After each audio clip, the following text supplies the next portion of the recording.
Hello. Welcome, everybody. My name is Anu, and I am the Managing Director for Estonian Business Angels Network. And I am so happy to see you all here. We had amazing 200 plus registrations here. I see that most of you have made it. Woo! Applause to yourself, first of all. And I'm also glad that this event has become a tradition. So it's already the fourth time and fourth year that those 5 organizations put the forces together, put the networks together, and join to look back to the year that passed, but also to look forward and see what the future brings and what are the trends and how can we make this Estonian ecosystem even a better place. So what is ahead of us? As you can see, the program is quite short. Some opening words, and I'm happy to launch a brand new project, and you're the first ones to hear about it. And then the fireside chat, and then the networking session with some wine as well. All right, without further ado, let me tell you about this awesome initiative that 6 partners have put together. It's called Connect to Scale. As you might understand, it sounds like an European funded project, and it is. And thanks to Civita, who helped to put this together. And this Connect to Scale project is covering majority of the Baltic Sea region. From Finland, I know that there are some Finns here. Welcome, Finns. Estonia, I know that there's some Latvians here, so welcome, Latvians. Woohoo! I don't know whether any Lithuanians are here. Oh no, it's too far away, and not from Slovenia as well, unfortunately. But EstBAN is also a partner of the project, covering the pan-European vision. And what we're going to do and why. Basically, the main idea is to elevate, might be a wrong word, but basically make this cross-border investment experience more seamless, more easy to grasp, more understandable, and of course connect investors throughout those Baltic region countries. Of course, we want to support the scaling of startups, so we want them to become scale-ups. We have different activities for founders, and then overall, there's the investment ecosystem support. Roundtables, there's a lighthouse concept that you're going to hear about within a few years now. What are those activities and who are they meant for? And actually, I'm so happy that this project is meant for all of you here, for investors, for angel investors and early stage VCs that are in the room.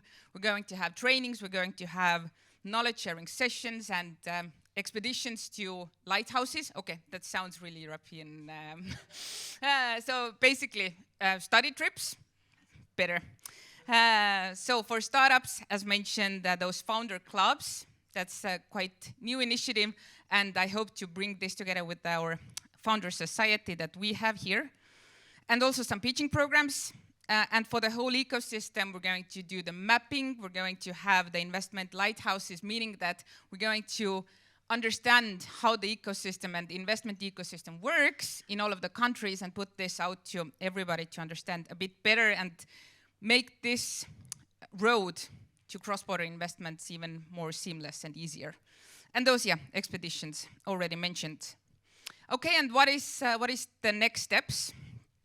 First of all, we're going to start with knowledge. So the academy would be the first one that begins. So in March, we're going to start with the next generation angel trainings. I promise we have such a good communication team that you all are going to hear about it, thanks to our partners. And then from October, we're going to put the VCs and angels studying and sharing experience together. So this mature investors training. Call to action. Not too much to put on the plate yet, but you can sign up for our newsletter to hear all about this and also visit Connect to Scale website. But before we get to the main part of today, I cannot leave the stage without telling you that EstBAN is organizing the European Business Angel Network's Congress in May in Tallinn. Woo! That's a big thing. I'm happy that we have a strong team behind this. And I'm inviting all of you to participate. The tickets are already on sale. It's ibancongress.eu or com or something. So if you Google IBAN Congress, you can find the tickets and find the website already. And it's gonna bring approximately 500 business angels, investors, ecosystem partners, startups to Noblessner right before Latitude. So if any of your angel friends, investor friends are coming, make sure to mention this, that there is an investor gathering even before Latitude. So the Tuesday, 21st of May will be the main day for this IBAN Congress. Happy to have you all there. And now, without further ado, I'm done. Used only 5 minutes, that's good. So the annual Fireside chat. And for this, I'm going to invite on stage Peeterson from Startup Estonia. Hands together.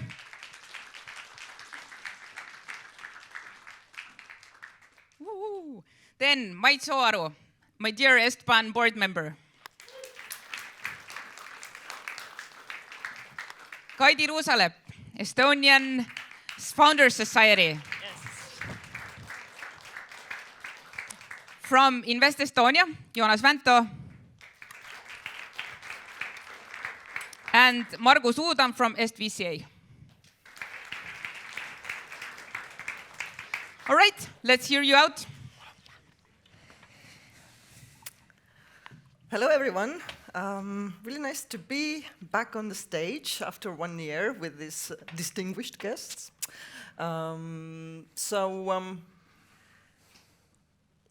What I thought, what has happened during the last year? We sort of had a year which was, some might call uneventful. I'm very happy if you will disagree with me, so we will have this a little bit of a conversation. I will put the shoes on of a sort of a journalist here now, a negative Nancy maybe. But some might say that, yeah, we're in a standstill moment, nothing is happening. Is this the end of the startup sector? It's not come out of nowhere, of course. We've had almost 2 years of economic downturn. We've had a raging inflation. We are having unemployment on the rise. So a lot of instability. Of course, the war is still going on in Ukraine. We cannot be untouched by all those things happening in the world. So coming to our ecosystem, also, how has this affected investments, for example? So this slide shows the investments done only into the companies up to 10 years of age, which we consider normally the startup stage. So we may argue that actually the same amount was done by a bit maturer companies, but that may be something for the next discussion. Anyway, in Europe, the first quarter of 23 was the slowest in investment activity in 6 years. So what else? We are not used during the past 10 years to see maybe a slide which, the best investment was 36 million. We're used to seeing 600 million almost now. So, but this may be normal. So, talking about uneventfulness, no new unicorns. Only 5 new deep tech startups were established. There have been, some exits, but are they the success stories that we would normally, bring out? Yes, you're welcome to talk about those. So, but more importantly, 3 times less talent came to Estonia using the startup visa programs than last year. So we will talk about talent a lot more. And what seems to be something happening which we can't really put our finger on is we are in an optimization mode, or we seem to be just sort of trying to survive. At least that's the gut feeling that I get. Let's just find these few million that are missing. Let's just somehow survive and wait it out. And maybe I would wish for more, let's say, proactive planning. But that's just the negative Nancy in me now. Let's start by asking you.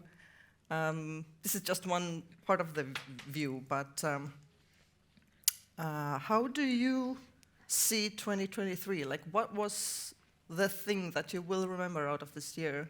And I think everybody should maybe can get a word in here. Mm-hmm. When we looked at the last graphs that you showed, the number of investments far lower than a year before, that's one side of it. It's very dramatic, you could say. But on the other hand, is it very much unexpected or very much a big surprise? I would say no. Investors like certainty, they like predictability, and that is clearly the thing what is missing right now.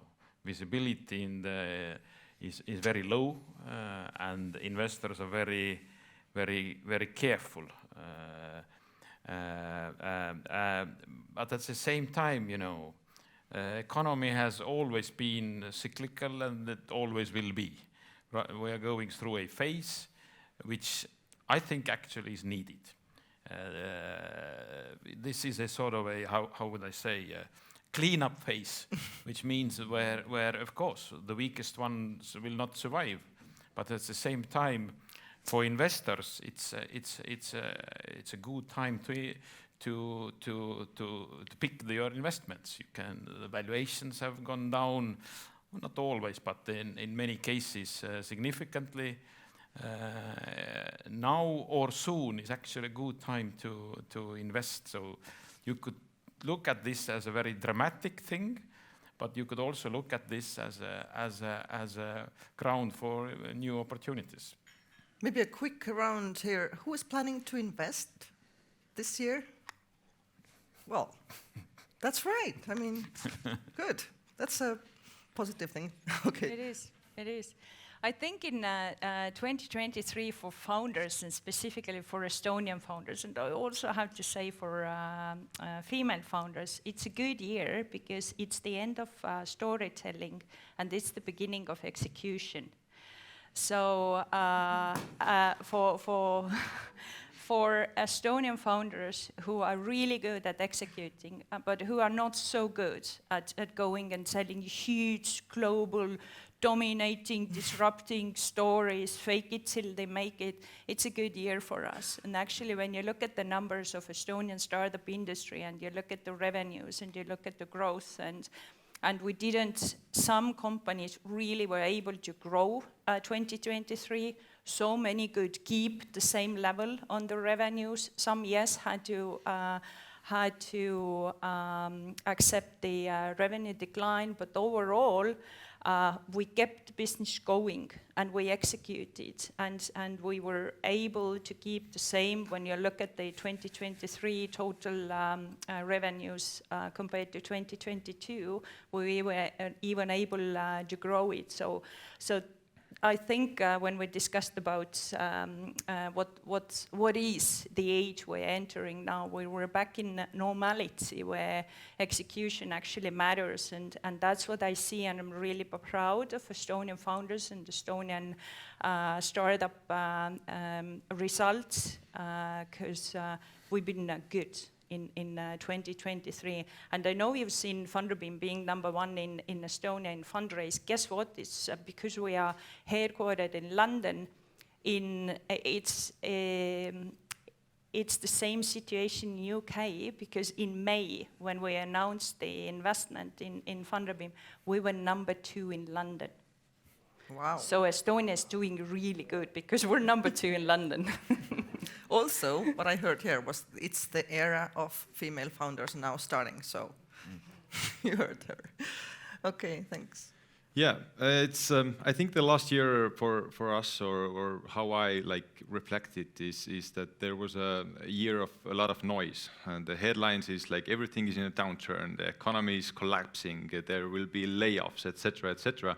But if we see from the layoff side, nothing so much of dramatic isn't come out of it yet, and of course, we all hope that there will not be, that everything will start to go up again. But it's a bit difficult to discuss about the topic from that dramatic view as well, because our portfolio shows way different slides or different statistics as we see from the headlines. So investors are thinking tens of years into the future, and then they're making their investments for the future, and they're not letting themselves actually be rattled from those headlines or the downturn right now, because everybody knows that if the economy goes down, it will go up quite soon, and so it's a really good time right now to invest and look for those investments for the future. We saw the outcome of our last year, that it was a number 2 record year in all of our history, and it's weird that the record year was 2021, and now the second outcome of it was 22 and 23. So I think Estonia is in a really good space where we're really much seen in a good state, or not a good state, but a good market to actually invest in. And not only in the startup scene, where actually we have a lot of unicorns and most per capita, etc., but also in the deeptech sector, and then the technologies that are coming here. So investors, the interest of investors investing and coming to Estonia is really huge, and that also shows from our statistics of visits, for example. Last year there was 167 different visits from investors coming to Estonia, looking to do their business here or actually invest here. So corporate investors. Companies or corporate investors or different VC funds, etc. So the interest is definitely there, and looking for the right place and time. Margus. At the end of 2021, I forecasted that 2022 will not reach 1 billion investment. And by the end of February, it was over 1 billion. End of last year, I kind of showed the Nasdaq chart and thought massive drop will come with a bit shaky hand. And it started to drop until ChatGPT came out. And there are really some analysts who think that ChatGPT saved the stock market. But the crash happened at our own lovely ecosystem. I'm slightly bored of these party and hangover examples, but they still describe something. And after such a massive party, which everybody recognized it was, there is massive hangover for some. You might find yourself in another person's apartment in the morning. You might have headache that you cannot move your head. But there is always sometimes also a bit awkward crowd in the parties who try to stay sober and who don't have hangover next morning, who maybe go to run next morning, sun is shining. And so it has been definitely a different world and different year for all of us. For me, it feels we are back to normal. It is not that there is reasonably a lot of dry powder. There is good deal flow. Surprisingly for our portfolio, last year was the best year ever. The portfolio raised most money on a year that's called the most challenging. When there is interesting case where there is a good growth, there are competitive term sheets on the table. That's normal, right? So let's calibrate after a hangover, or some might still have it. how normal life looks like. And after massive party, normal life initially might look dull a bit. That's normal. Thank you for that analogy. I don't know if we want wine today or I don't know. I kind of lost my. Depends how much. Just Anyway. some of us keep sober. Yeah, but you already started with the next topic that I wanted to touch upon. Like amidst all of this sort of seeming downfall of everything, we still have very good pieces of the puzzle here, and maybe just coming to the point, well, like what do we have? Like if we're taking stock here, you know, it's like a quiet time to take stock. You know, you're hungover, you're watching a TV series. You know, what is going on in my life? So one example is Atomica report that still states some cool facts about Estonia. We haven't lost our, I don't know, I want to call it supremacy because it sounds weird, but we are still punching above our weight because of our very tight ecosystem. We have a lot of founders, we have a lot of startups, which means we have the mindset and we have the culture to actually, you know, do something. So, but Kaidi, maybe you would mention something else. Like, what do you feel is there? Like, what do we build on? Yeah, when we were discussing with Founders Society and also with Startup Estonia and EstVCA, when we went to meet the Prime Minister, and the question is, what is the key of growth of Estonian startup ecosystem? And the key of growth is called founder. So we need more founders. We need these crazy people who literally can squeeze oil out of stone.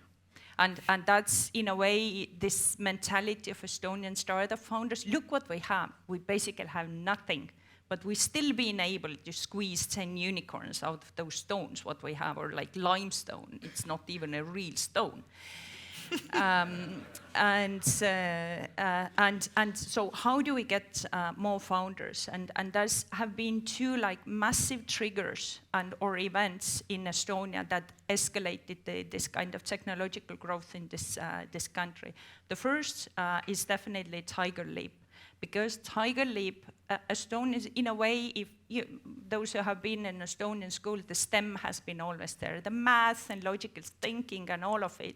And the Tiger Leap matched it with technology. And the second huge trigger was Skype and Skype effect.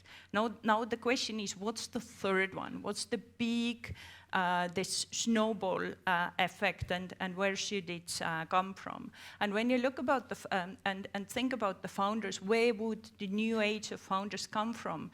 Then I see three potential sources. One is definitely coming out of the school. But that's the long shot, because changing the education system and kind of educating new entrepreneurs, that's one thing. The second, what I see, and where we see a lot of founders coming from, is existing tech companies and also some of the mainstream companies where the life is becoming so boring that you simply have to found your startup. And there are a couple of guys here who have been joining the dark side and becoming a founder instead of being working for the corporate. So that's what we see. And if you think about how many generations of founders have come out of Skype, then we reach to the 4th generation. So now the Wise and Pipedrive and you can name all the unicorns where the founders are coming from. But what we really need to work with is to get foreign founders to come out of Estonia. So we become tech nation because of Tiger Leap. We become startup nation thanks to Skype. And how do we become a founder nation? So how do we open the borders and how do we open the society really for international brains that could come here and build their next unicorns, build their next big thing, next OpenAI out of this society? And that's the next big challenge for us. That's actually a good question, which I was going to touch upon as well. What do you think is the factor or the thing that the foreign founder comes here for? Why do they come to Estonia? Like, what do we have? What do you normally tell people that are considering bringing the company to Estonia? For majority of the founders, the first is the ease of doing business. You don't spend time on any administrative matters. You just focus on running your business. And everything what you do here, you can run it globally. That's like the first thing. And the second, the ecosystem, everyone and everything is so close. It's just basically a chat. So you meet everybody. Yeah. And talent. Exactly. Still, we have the good talent, which is getting a bit more expensive, like we've heard. But especially when we talk about deep tech companies, there's really good scientists doing great stuff with engineering.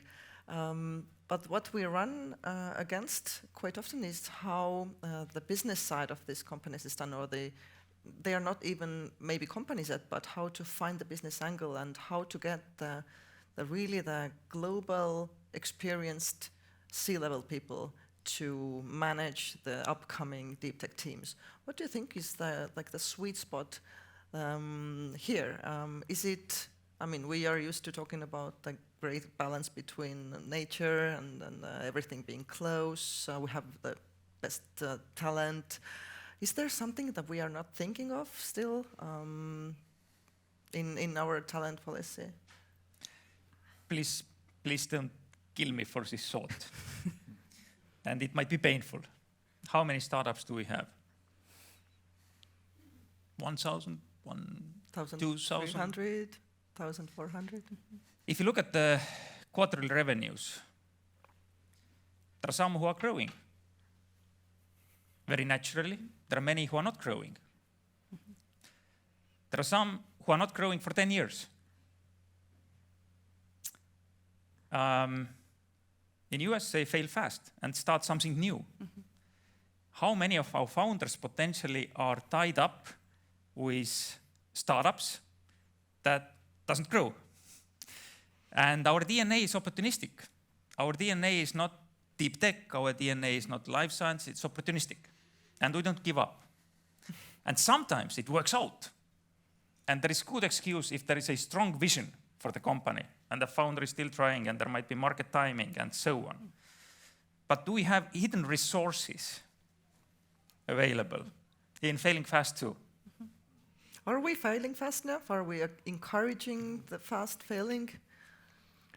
But I think it is a good point that we should learn. This is one of few areas, maybe only, where we should learn from US the fail fast thing. That the key talented people are tied up in companies that don't fail, but they don't succeed either. In a way, and it's better. Not always their fault. Yeah. It's not that they will become repeat founders. They have learned a lot. New idea might have traction. Yeah. So there's absolutely nothing wrong with it. Where do they get the new idea? Should we maybe build like consciously, like in a reactor? I think put ideas and founders together. I think there is no shortage of good ideas. Ideas are all around us. What is the key is execution and the good talented people who execute on those ideas. Yeah. But if they are tied up in an old idea which doesn't work, doesn't die but doesn't fly either, then it's better to fail fast and take a new idea and execute on that. But now coming to this kind of failing and actually trying to survive no matter what, right? That's part of the society, because in our society failing is not accepted. Yeah. That's something we should introduce in the society, that failing is okay. And when we talk about the business, failing is okay. I mean, you can see all those radical, dramatical headlines in our media. Oh, this company laid off 10 people. Laying off people, that's part of the business. It's not good. No founder wants to lay off people, but that goes with the business and that's life cycle. But imagine the headlines when some of the companies really go in bankrupt. You're going to be hanged publicly. And founder is trying to not to be hanged out publicly. But in case the whole, and this, it starts from our ecosystem here, sitting in this room, failing should be okay, because when founder fails first time, next time what he or she is doing, gets half a year rest or a year rest, and then a new company is being born. Actually, The good one and the good one and the better one. I thought we had a good fail fast, like failing is okay culture. Is it only Who would from the audience hang up failed founder? I think our community is strong in that. Accepting, supporting, making the new ideas happen, learning from it. Of course, if we look appreciation from media or from politics or from grandpa or grandma, it's a different story.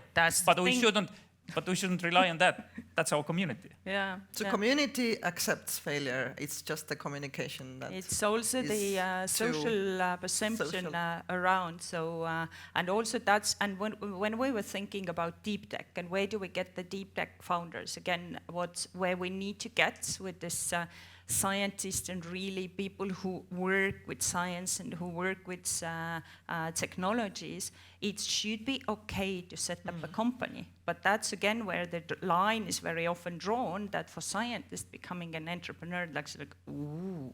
We will come to that part very soon, so where we talk about the state's role. For me, going through the last 10 years, as in a way also and in a direct way, a female founder, but representing so many minorities coming out of the small country, Eastern European next to Russian border, all these kind of things, they're still in this country, we still have this ceilings. We may say we don't have a ceilings, but we do have a ceilings. Glass ceilings, but we still have ceilings. Yeah, before we... One more comment onto this subject. I think it's actually... I try to dumb it down a little bit. What we actually need as a country to actually get new unicorns and with a higher and faster scale as possible. And of course, every country, they are fighting for talent. Our talent policy or our migration policy has stayed the same 20 or 30 years. Even Latvia and Lithuania doesn't have quotas anymore. So this is definitely one thing we need to change as a country. And I just met with Lauri Läänemets and the idea at least were favorable a little bit. Let's see how actually the government is looking into it, but still, I think two sectors of people we definitely need. Of course, work in Estonia, and the whole sector has done quite a lot to ICT people to actually try to bring them here, and then also the exemption of 1.5 average salary for that sector. But also we need it for engineers as well, and then we need to, as a society, to actually welcome engineers in a higher scale to Estonia to actually try to boost our industry sector as well. And I think one extra idea is to actually how to find ideas from that startup sector to interfere is a bad word, but actually to mix those sectors up and to find the new boost from there. Because what is the next big thing for Estonia? We had the Tiger Leap, we had the startup sector, the unicorns, which is still seen from elsewhere to Estonia, wow, what you have already managed to do. But now we need to figure out what's the next big thing for Estonia, and I think industry needs to be in that as an ingredient in that mix. So mixing cooperation, industry, startups in a better sort of... As we see from our projects from last year as well, which also didn't go to the statistics because they're already not so young companies anymore, but Skeleton, Elcogen, they had huge amounts of millions raised also from corporate VCs. And that's the thing Invest Estonia could actually help in that way as well, because we have the network of corporate VCs, but still the growth or those companies take time. Deep tech takes time, so we need more of those seeds to be planted and to use those networks to get those wings. Yeah, actually, it's a good intro to the next topic, which I'd like to kind of talk about. So, nowadays, we've talked about it, every startup that is fundraising is either AI or is deeptech or is very ESG conscientious. So there are these labels that are now popular. There will be next ones, and time will tell if it's really true or not. But how do we help the founder now from the state side and also from the support organization side to, if you really have this idea, you really are this good founder ready to work and no bullshit, get things done. They have a very good scientific discovery. How do we encourage them to go through with it? In all this sort of uncertain times, and we know that there are, the legend goes that there is no good pathway for science commercialization. There is not enough investment going into deep tech. All these myths maybe. What is the positive message now to these, like either science groups or why do it? Like, I have a steady job at some company, like a corporation job. Okay, my discovery can wait. I don't know. I need food on the table. It's a very big commitment. What would your positive message be now? Or even not only to the founder, but what can we do? Like us as from the state side, there's people here involved in policy making and support organizations, what kind of programs they should do, for example? I think there's a good program right now, and that it has lived for quite some years already, the Applied Science program, which also has quite some money for boosting those ideas in the deep tech sector. I think what's the message we get from the funds we have our communications with is that too soon. So try to find at least the first round from Estonia, get the birdie to the box that actually investors are already saying that, okay, it's a good idea and now you need some execution, and then come to us for the second round, and then we will help you out. So this is maybe a message to the angels that trust the process, trust those deep techs, and then actually help to give the first wings in Estonia, and then the global VCs and then VC money is... They will follow. They will follow. What about Margus and then Mait? What's your perspective? Let's say I start my company now, and maybe in 10 years I'm ready for, if I'm lucky, for an investment. What's happening in the investment scene in 10 years in Estonia? We heard rumors, maybe there's not so much LP capital available. How can we, already build towards that capital market as well? Maybe first of all, it is impossible to hold back a strong founder to start a company. The one who really hesitates, it's the right question, should I start or not? And it is also the right question, should we encourage? It might turn out very wrong.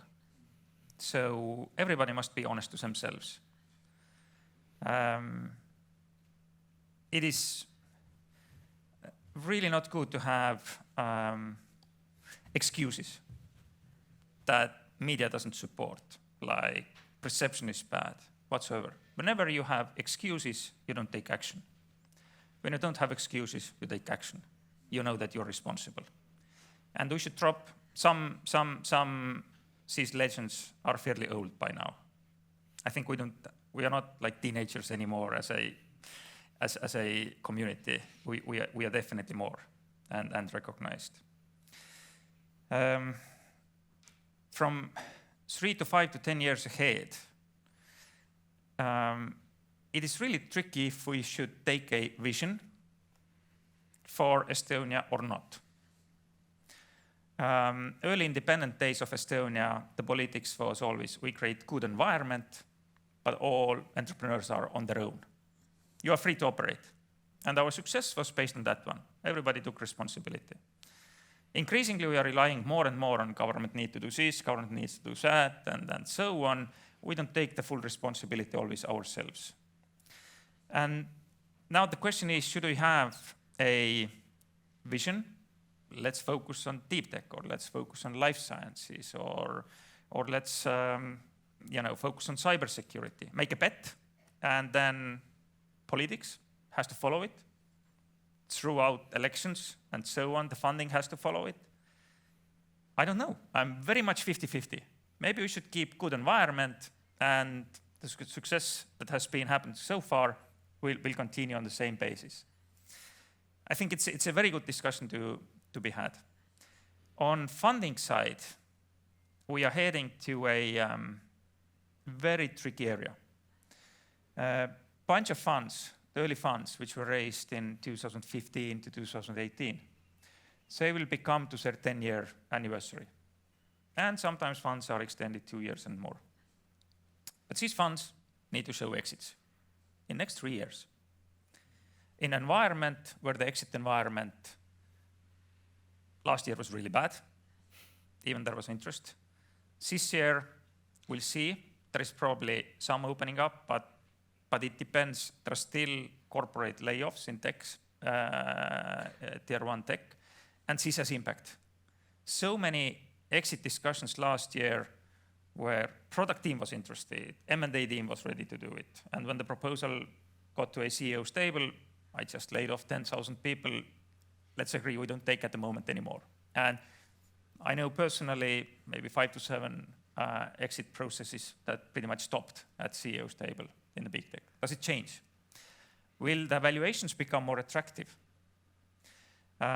So next 3 years to next 5 years, if funds don't return money to LPs, the money will not come back to funds. And this will define, I think, a lot in terms of funding in our ecosystem. So exit focus is very, very critical for funds. Mm-hmm. I forgot the question, but you had something to answer. So, Actually, I formed 2 questions myself. You already answered my next 2 questions, so you can not say anything anymore. But maybe what is happening on the angel side? How do you perceive what's happening? I remember the question. Great. One thing you asked about was, and then I answer about angels as well, but one thing you asked about was how to help deep tech startups to be born. And we all know that the transformation from a scientist to an entrepreneur is very tricky one, very difficult one. And there are a couple, but so what could the society and the state do about it, the ecosystem? And I think there are a couple of things what we can do about it to promote it. One is sort of attitude that to be an entrepreneur is okay. Entrepreneur is not a bloodsucker who somehow is benefiting from other people. Entrepreneur is who creates new companies, who creates jobs. So it's okay to be an entrepreneur, and we should sort of support all kinds of entrepreneurs. And the second thing is, of course, universities, because scientists are born in universities. In hospitals, but okay. Yeah. Okay. I think they become scientists later, but okay. And then they are taken straight away to the university. Yeah. Anyway, that there should be very clear and easy paths in universities. I know Tartu University already doing some steps towards that, or has already done, so that it's something that is, again, a supportive path that a scientist who has invented something can, and the IP normally belongs to the university, not to the person, so that the university would exchange the IP to a small stake in the startup and sort of actually promotes scientists to become entrepreneurs. Okay, not everybody can do it. It's not for everybody. That's why co-founders are there. Yep, absolutely. There should be also a good ways how to find these co-founders. But there are things that universities and the whole ecosystem can do to promote these pathways, and that then deep tech startups can be more easily born. Thank you for that point. I mean, a change in mind shift culture and also clear pathways, clear ways so that you know what happens in this case or that case. And also I think as Uni, Tartu Ventures and also Taltech are doing already a lot on that front. So they do, but there's like a call for action to all of you sitting in the audience who have connections to Estonian universities. There's only one ventures for the university, and it's Uni Tartu Ventures. So they exchange IP for the equity. So, but it's for Tartu University. Estonia is so small country, there should be common uni ventures for the universities where you get the scientists and the tech and this IP turned into equity so that it can be boosted to something really meaningful and big and changing for also our society, so that these ventures would attract not only local investments but also international. When there's a uni ventures for the whole Estonian know-how, it would be much more attractive for even international capital than just going one by one for different universities. So everybody who knows any of the universities, go and press it that please form one uni ventures. I think it's already, there's already ideas regarding that, so I think but I mean, from idea to execution, when we talk about the universities, then we're losing another cycle. Well, we'll see next year, same time, what has happened in between. Anyway, we kind of losing, not losing time. We're coming to the end of our discussion. Before we go to the sort of wrapping up, I wanted to bring back AI for a moment. I already mentioned that ChatGPT saved the year. I don't know, I've seen the Terminator movies. The AI didn't save anything in those movies. So what do we think? What do you think? What does it do good for startup ecosystem or the startup scene or entrepreneurship? And are there any threats also? What should we be afraid of? I mean, are we so easy with that, or nobody else has some?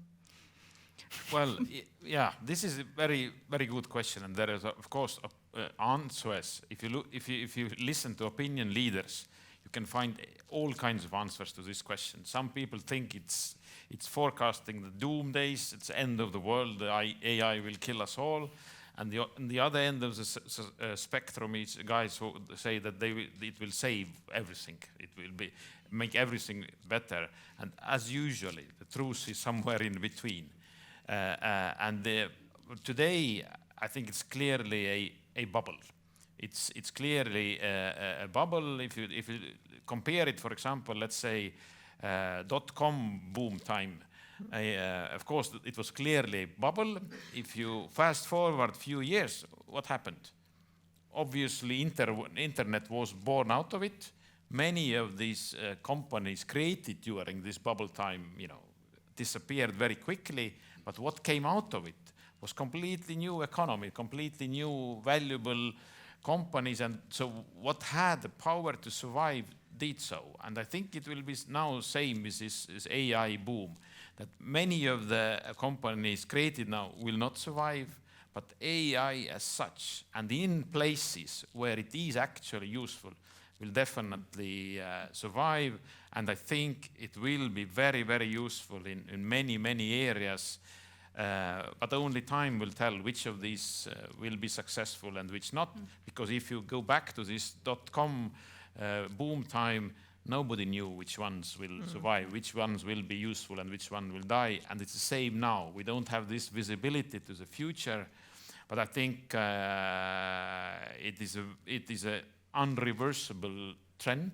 Nobody can say that, hey, let's pause it or let's go back to before times. Well, that cannot be happen. Yeah. So we should, exploit this. So there is no stopping it. That's for one. Yeah. Margus. I would say maybe opposite, that AI finally is not a bubble. It's real thing. Formerly, for many years, startup founder pitches were full of AI and so on. It was barely machine learning at the point of time or some simple technique. Finally, it's becoming real, but it feels like new family member has moved in, a bit awkward, but let's get used to it. On all the threats and so on, I think humans are incredibly good at creating problems and then in heroic way solving them. Either it's climate, we create the problem now, heroically we are solving it. If you take the mental health, we created it, partly with technology, we are solving it. And AI, we forecast threats, and there will be AI who will solve it or tries to solve it. But very clearly, two categories. Great if you're a founder of the company who is creating new generative AI. That's really valuable as a baseline technology. If you are using it, how easily it can be copied, can competitors use it in a similar way, and so on. But the benefits are becoming absolutely real. And in my view, positive ones. So more excited about AI than ever before. There's two large aspects around the AI, and the first one is the AI and ethics, actually. And those who have followed the cases around OpenAI and the management and the board of the OpenAI, it was all around the ethics. Go and read the blogs and stories and all about it. So huge AI development companies, we can name it one or the others, where do they draw the line between this is where we go and this is where we definitely don't go? So that's what is becoming an interesting thing for 2024, 2025, and will the governments need to intervene? So that's one thing. And the second thing for me, when I was thinking about the AI and where the risks are coming from, is actually the data that AIs are using to training. So because the source of the data and the know-how that the AI is generating, it generates a new know-how and a new know-how. And if the machines are trained based on the data that are available in the source called internet, where the lands may be flat and all these type of things. So what do we get out of it? So this kind of, it also goes back to ethics of AI. What do we really use to train the machines? And every data we feed into machines introduces new outcome of it. So in 5 years' time, in 10 years' time, it's going to be interesting. What do we know about the world? What do we know about the history? What chemistry is going to be? Will the H2O formula will be the same or will be a bit different? So that's this transformative year, this 2024. Agree. Garbage in, garbage out principle. So if you have something else to add, otherwise we can maybe a little bit start predicting. AI changed everything. We're not going back anymore, and then the work, how we actually, what we do and how we do has changed after that, way much. I think it definitely helps with productivity, and also it connects with this ethics thing, and also how governments are going to put it in a bag or not. But it's the same thing with every new thing. So it's really interesting to actually see what the AI actually is, because we don't know actually right now. We're just tapping the surface of it and understand it. But I hope and I understand that the societies understand that we're in definitely a new era. There is a new leaf already being turned, and then we're writing a new chapter or story to it. AI definitely helps with the productivity, and it also helps with the which angle we actually go at or go after, because what's the productivity? The insight of productivity is are we running at the right direction at all? But the both of those things AI helps us and the humankind to actually solve way quicker. I like the idea that all these opportunities, threats and responsibility, they go always hand in hand. So it's just a matter of how we govern it. We have the last wrapping up round now, and then I think we will just squeeze few minutes more out of your wining and dining time, networking time, if you want to ask some questions as well. But the wrap-up question would consist of 2 parts. It was supposed to be 2 questions, but we don't have time. So the short term is, what happens in 2024? Your prediction, just go wild. Nobody's taking you accountable for these answers, maybe. And longer term, maybe, if you choose one technology, if we imagine we are the Gartner and we're building our hype cycle, what would you put there up on the hype cycle top in 10 years? Like, where would you put your money? Which horse? Let's ask this way. Somebody wants to ask? Yeah, I want to put the money on that horse who's actually accepting it. Because from our work, we have seen that if you're saying that you're raising money, then please do it. Because we can't, like, with the relationship we have built with our with the funds, the funds from everywhere around the globe, then we can't continue the same thing like over and over and over. If we recommend somebody, then we hope that it will be a deal. But if we recommend the same startup to like 10 plus funds and nothing happens, then where's the catch actually into it? So I think one message definitely: if you're raising money, then maybe raise money. Okay. So clarity, like be sure what you want to do. And maybe another thing as well. You can do R&D like all the time, but if you already have something, then start selling as well, because you can all the time continue with the R&D, but come out of the nest because maybe you're already ready. Just be confident in it. All right. Will something change in 24, like significantly, compared to last year? Probably not. Maybe you want to take over? Maybe tempted not to go wild about 2024. We were wild a few years back. We know the outcome, but I think it will be partly polarizing year. I think last year's funding statistics is not as bad as it looked like. There were many internal rounds which are not reflected. But internal rounds are not forever. The runways are running out this year, and this year will define who is able to get back to growth and fundraise proper rounds, and who is not. Some, and maybe even actually quite many, become normal companies.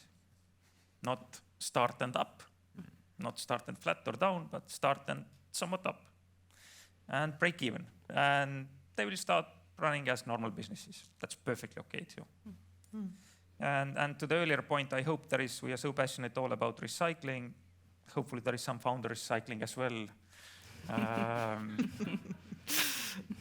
All right. New ones will be started by experienced founders too.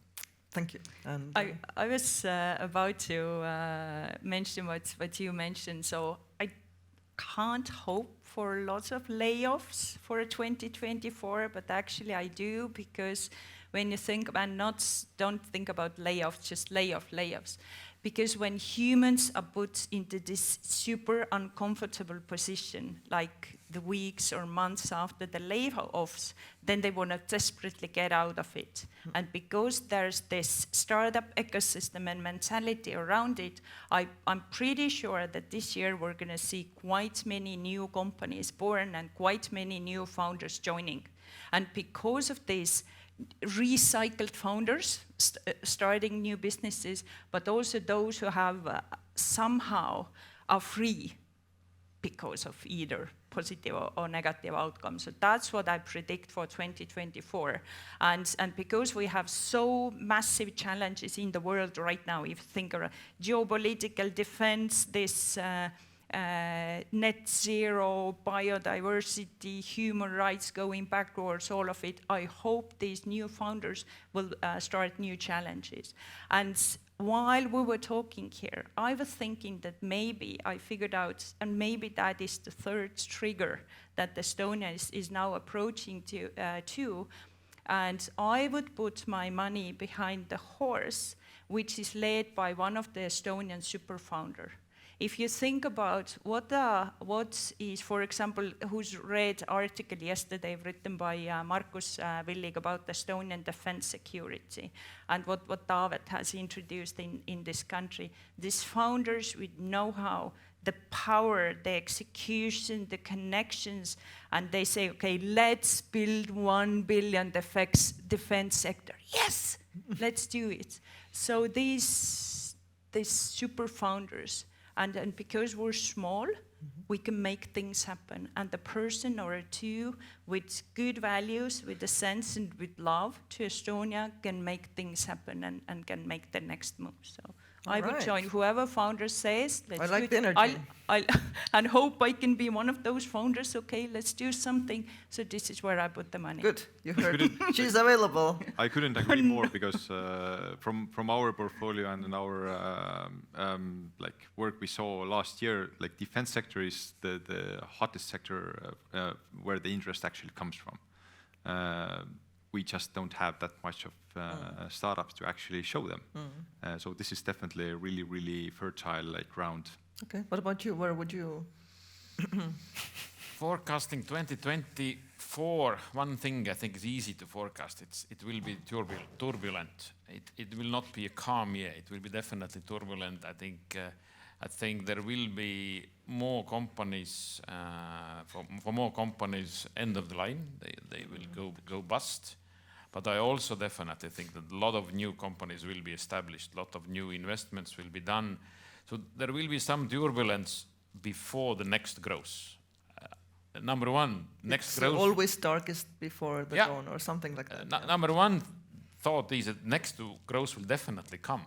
Is it in 2024 or is it a little bit later? Nobody knows, but it will definitely come. But before that, there is always more turbulent times. I don't think the turbulence is over. Last year was very turbulent. It will continue for a while, but then the new growth starts. So I think the only question is when and how. What will happen before the new growth starts? Do you have the favorite horse where to put your money? The defense sector was mentioned. I think we are in a way a little bit late because in a way it's obvious that demand for defense is there. It's started from when the Ukraine war started, or even earlier than that. So we are a little bit late to think now how to start a new defense startup. Maybe, I don't know. Maybe it's never too late if it's a great idea. But yeah. We're being cut by Anu. Thank you so much. I put my money on health tech. Just it's out there. Thank you so much for the discussion. We had a really good time, at least I did. I hope you too.